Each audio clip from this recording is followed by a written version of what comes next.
like and subscribe, and leave a comment below. Beyond Antarctica, Chapter 18. With his eyes scanning the unending blue that stretched before him, Captain John Dieters stood at the helm of the Celeb Mariner. The heavy thud of boots announced the return of his first mate. Bob's solid frame emerged onto the bridge, a wry smile breaking across his weather-beaten face. "You're not getting rid of me that easily, old man," he joked, with his voice carrying the rasp of his recent illness. John chuckled, turning to greet him. "Glad to hear it, big guy." Tony, lounging in the corner of the bridge, inquired, "How are our new guests doing?" nodding towards the direction of the sick bay. Bob, looking over, shrugged slightly. "About as good as one could hope, I guess," he responded. "Kim just gave us all the green light to return to our activities." "That's good to hear," Tony remarked, standing up with a stretch. "I'm going to take her some breakfast. It's about time someone took care of her, for a change." As Tony disappeared from the bridge, Bob turned to John with a more serious tone. "John, we need to talk about Jeff," he said, his voice low. "He's been saying some really crude things to Kim. I'm sure he'd call it flirting, but he's lucky I didn't intervene." John's expression darkened. "What did he say?" he asked, with a hint of anger in his voice. Bob hesitated, choosing his words carefully. "Kim handled it, shutting him down. Quick, but believe me, it was rude, crude, and not appropriate at all," he stated emphatically. John nodded. "Keep an eye on that," he instructed firmly. "If he steps out of line again, bring it straight to me. I can't have that kind of behavior on the ship from anyone." As Bick adjusted the controls, Todd's voice rang out across Bick's makeshift lab, urgency threading through his tone. "Give it a little more power, Bick."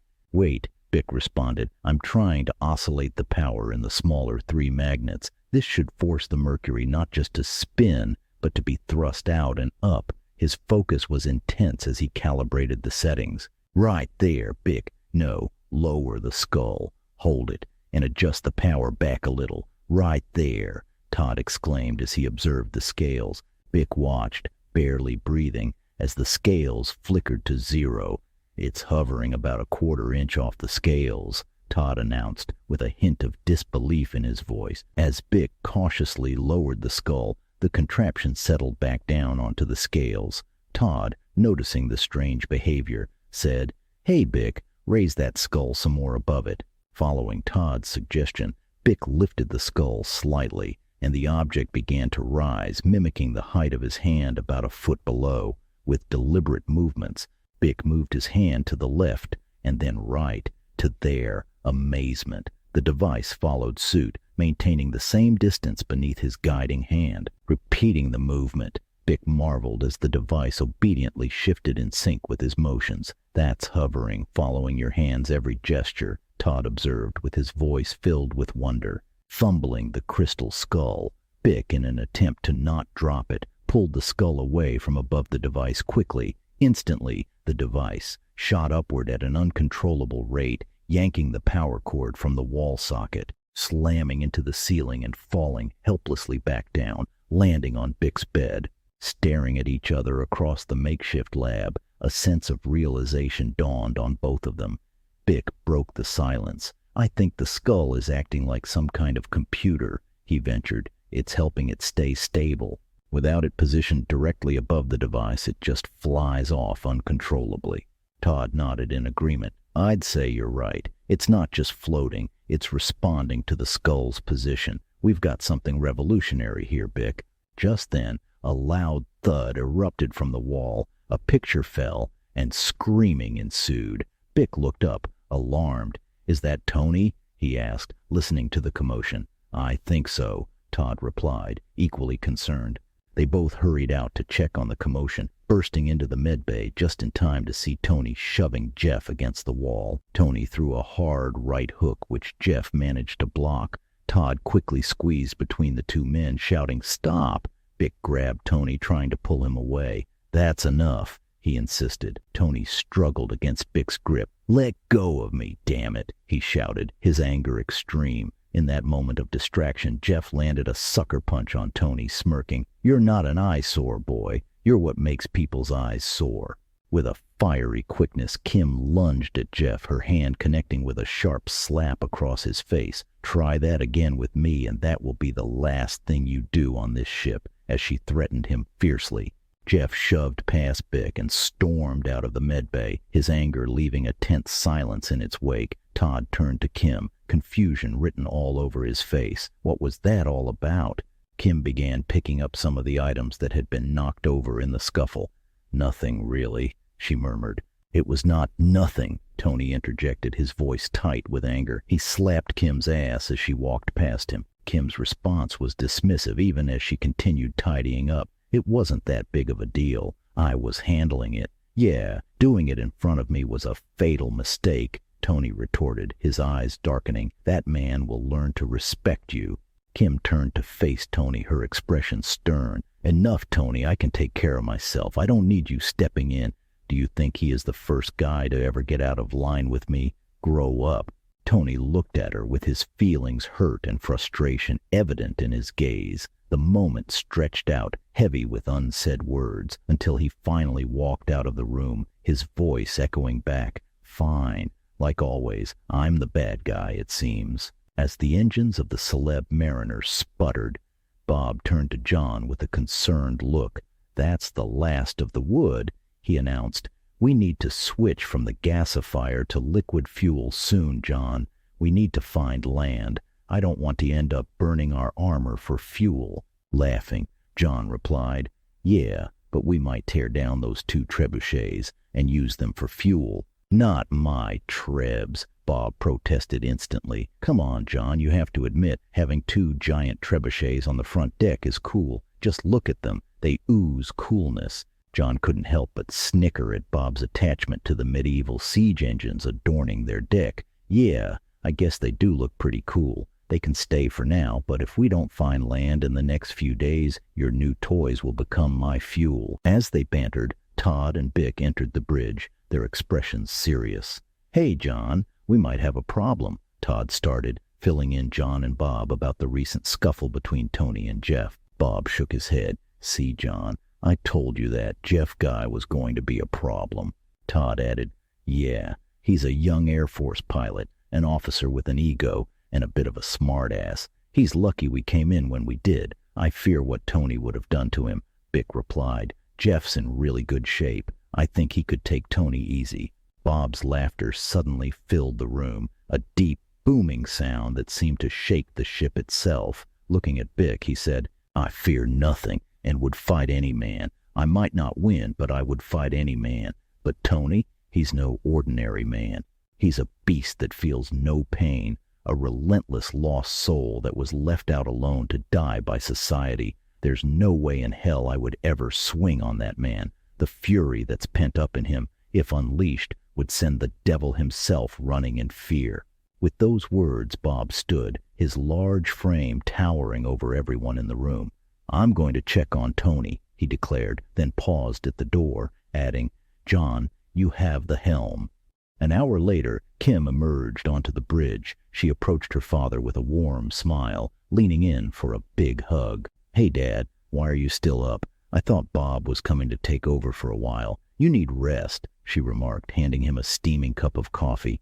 "Everyone seems healthy enough for duty," she continued, settling next to him.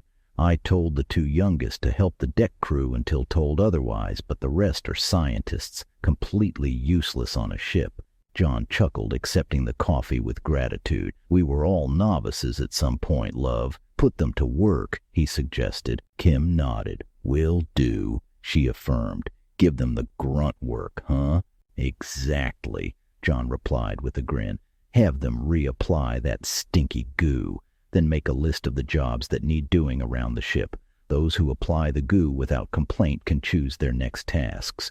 The ones who complain, well, assign them the leftovers." Kim's admiration for her father deepened as she listened. "And that's why you're the captain," she said, her tone respectful. "And love," John added softly, "make sure you let it be known that's what you did after they apply the goo, not before. Never use threats to get a job done, only rewards and punishment based on how the job is done. After the job is done, understand?" "Yes, father," she replied. Kim turned to leave just as Bob entered the bridge. He gave a slight nod to Kim as she passed him.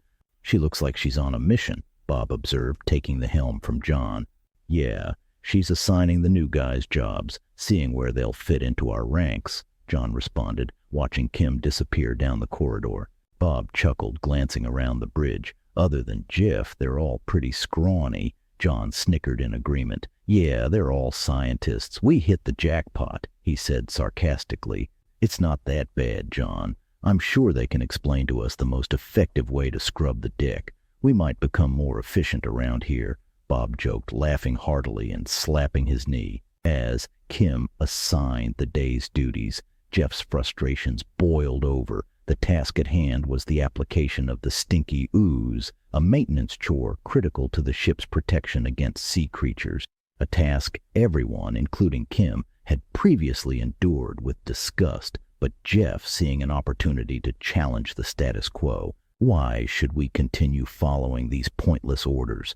Jeff barked to the gathered new crew members as Kim handed out the day's assignments. We don't need to coat the ship with this filth. His words began to find an eager audience. Whispers turned into nods of agreement as Jeff's influence spread. His call for change soon escalated into a challenge against Kim's authority, questioning not just the task, but the leadership of the entire ship. It's time we had a say in how things are run around here, Jeff proclaimed, rallying the new crew members around him. The deck transformed into a stage for rebellion as Jeff called out, "I should be the one in charge." Todd rushed onto the deck. "Sir, we have a problem in the aft section of the ship. It's the new crew members," he exclaimed. As John made his way to the aft of the ship, the sound of a heated argument drew him towards the new crew members clashing with Kim. Abruptly, a sharp, explosive blast cut through the air. The shot fired by John into the air with the shotgun, gaining the silence and attention of all on deck. John announced, "Listen up. No one on this ship is forced to do anything they don't want to do," he declared firmly. "Anyone who doesn't want to pitch in can leave at our next stop. No hard feelings. But if you're staying past that, I expect cooperation. It's simple. Work equals ride. No work, no ride." Bob locked Jeff up in his quarters for now. I'll deal with him later. In the midst of the stunned silence that followed, Jeff's voice rang out, defiant and bitter. "See? The captain's a tyrant, a dictator," his words laced with venom as he struggled against Bob's firm grip, "threatening us with a shotgun and threatening to leave us to die on some forsaken beach." Ignoring Jeff's outbursts, John continued, "We're a team here, and every role is crucial. It's about survival, not just following orders." Bob, without missing a beat, dragged Jeff away to his quarters, locking him in as a precautionary measure against further disruption. John then turned to the rest of the crew, his gaze sweeping over them. "Do we have an understanding?" Not really a question, but more of a statement. A chorus of "Yes, sir" erupted. Kim joined her father, and together they headed back to the bridge. As they walked, John couldn't help but feel the weight of command heavy on his shoulders, pondering the fine line between leadership and dictatorship, especially in the unpredictable and often perilous expanse of the open sea. As the ship continued its steady path through the waves, John gave Bob a meaningful look and muttered, "It's been about an hour. Think Jeff has cooled down by now?" Bob shook his head with skepticism etched across his face. "Probably not," he replied. "He's a bit of a hothead, easily provoked if you catch my drift." John nodded. "Just the same, I'm going to go talk to him," he declared, starting towards the door. "You want me to come with you?" Bob asked. John paused at the door, giving Bob a smile, and asked, "And leave Kim in charge of the helm?" making Bob burst out in laughter, drowning out the sound of the ship's engines.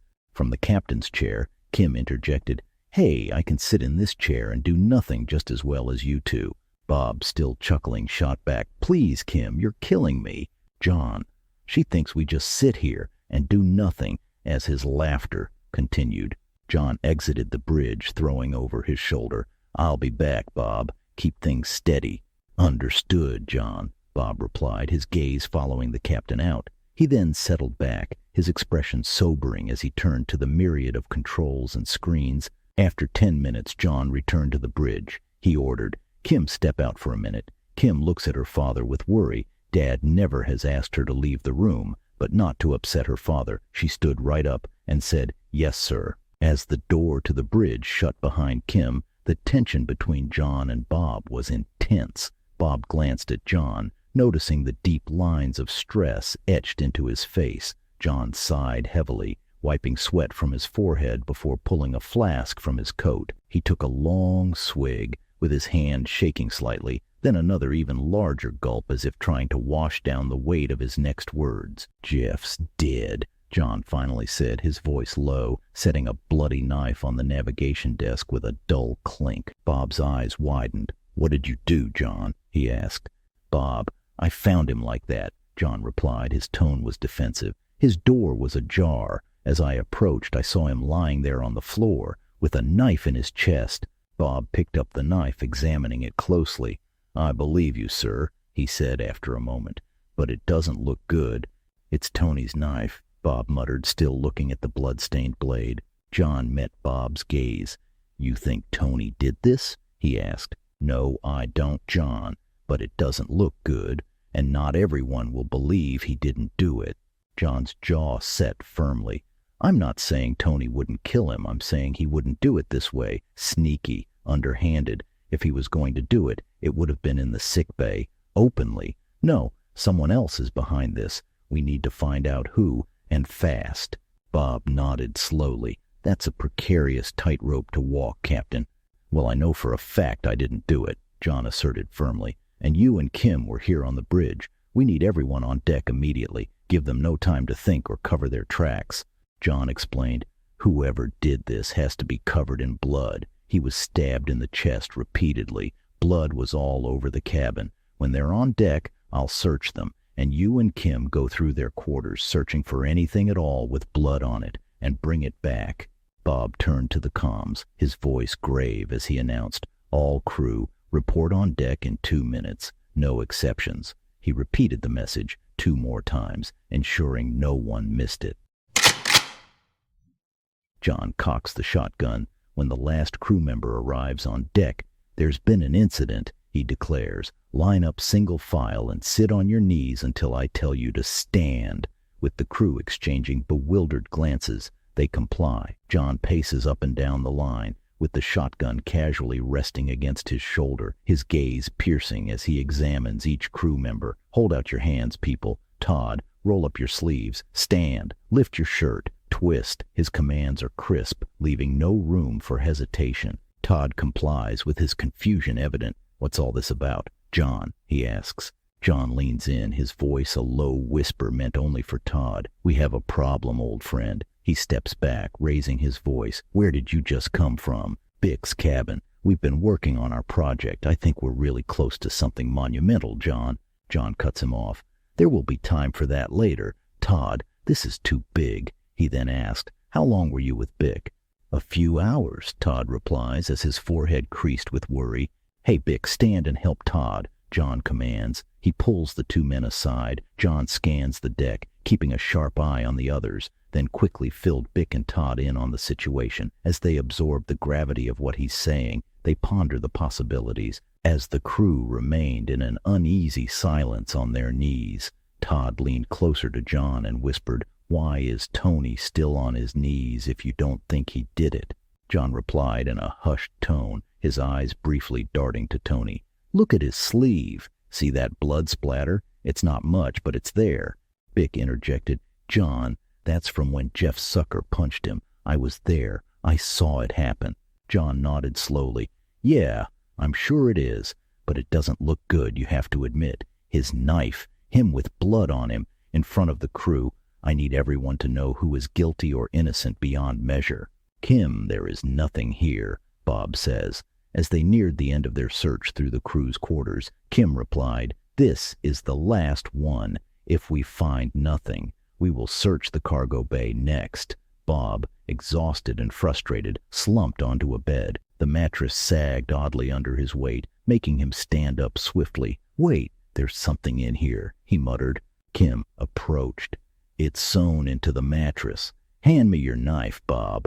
Complying, Bob watched as Kim carefully cut open the fabric. She pulled out a towel, its fabric stiff and darkened with dried blood. "Wow, That's a lot of blood on that towel. I think we found our guy, Bob exclaimed. Wrapped inside a striking golden tablet, its surface lavishly adorned with a mosaic of precious gems embedded into the intricate design. The tablet itself was substantial and solid gold, 1 foot by 1 foot, with its edges finely chiseled with ancient hieroglyphics. Kim, holding the heavy artifact with both hands, struggled under its weight. Bob, can you carry this? It's insanely heavy. Bob nodded, taking the golden tablet from her with a grunt. As John's gaze swept over the assembled crew on deck, Kim approached, the blood-stained towel in her hands. Beside her, Bob sits the golden tablet down on the deck of the ship with a resonant thud that echoed across the quiet sea. "Dad, we found something," Kim announced, holding up the towel for all to see. The crew's eyes widened at the sight, whispers buzzing like a disturbed hive. "It's not just the blood. It's what the blood was covering," Kim replied. She pointed to the intricately decorated golden tablet. John's gaze shifted from the artifact to his crew, his voice taking on a steely timbre. "This is about betrayal and murder aboard my ship." "Kim, where was it?" John asked. She pointed at one of the new crew members. A figure stepped forward, nervously wiping his hands on his trousers. It was Leroy Dover, one of the new crew members. His eyes darted anxiously from face to face. "It's mine. I found it," he stammered, his voice barely above a whisper. "Jeff took it from me. He was the thief, not me. I found it. It's mine." He tried to stop me from taking it back. "I defended myself, that's all, while reclaiming my property," Dover stated. John replied, "You reclaimed it at the cost of a life." Leroy nodded. "You all know how Jeff was. He deserved." "Enough," as John cut him off sharply. John continued, "The person responsible believed this artifact was worth more than a man's life. They believed it was theirs to claim, at the cost of another's blood. Bob, take everyone but Mr. Dover to the aft of the ship. I need to deal with this now." As Bob herded the crew away, with their whispers and gasps fading into the distance, John turned to face Leroy. The deck was quiet now, save for the gentle lap of waves against the hull. Leroy's gaze dropped as he stood before John. He started hesitantly, his voice barely above a whisper. "Captain, I had to defend myself." He lunged at me. John's expression remained stoic, his disappointment evident. "You could have come to me with the problem," he said quietly. "I asked if anyone had found anything of importance on the island, and you chose silence. Greed got the better of you." Leroy shifted uncomfortably, his hands clenched at his sides. "I was scared," he admitted. "When I found that tablet, it felt like my ticket out of a lifetime of hardships. Then Jeff saw me with it, and he wanted it for himself, and took it when we was on the island. I was simply reclaiming it when he found me. He threatened me, said he'd throw me overboard if I didn't hand it over." John's face hardened as he listened. "Greed and fear are powerful motivators, but they are no excuse for murder," he said, his voice carrying the weight of command. "This is your last chance, Leroy. Be honest with me," John urged, his tone severe, yet not without a hint of compassion. "Tell me everything. Leave nothing out." Leroy took a deep breath, his eyes meeting John's with a flicker of hope as he recounted the events leading to the tragic confrontation. The air filled with whispers and the scent of salt.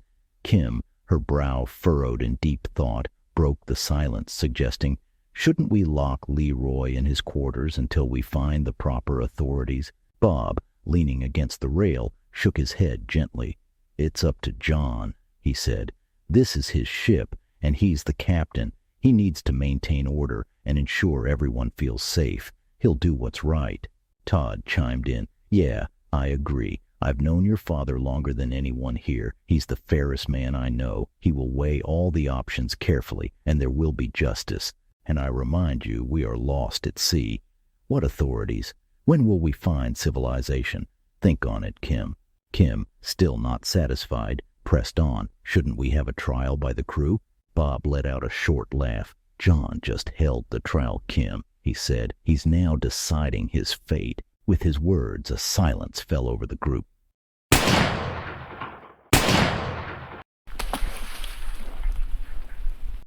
The crew exchanged stunned looks. As the realization settled in, a heavy silence filled the air. Bob, sensing the growing discomfort, sighed deeply. "Okay, everyone," he declared. "I don't want to hear any more about this. You're all dismissed." With that, the crew slowly dispersed, each member processing the weight of the captain's judgment in their own way. Each step seemed heavier than the last as they returned to their posts or sought solace in quieter parts of the ship. In the lingering silence that followed, the ship itself appeared to sigh, a creaking reminder of the vast, indifferent ocean surrounding them. Alone now. Bob lingered a moment longer, staring out at the endless sea, contemplating the difficult path John navigated and the burdens that leadership brings. This is not goodbye, nor the end. Until the story continues, my friends. B.N.Rocker.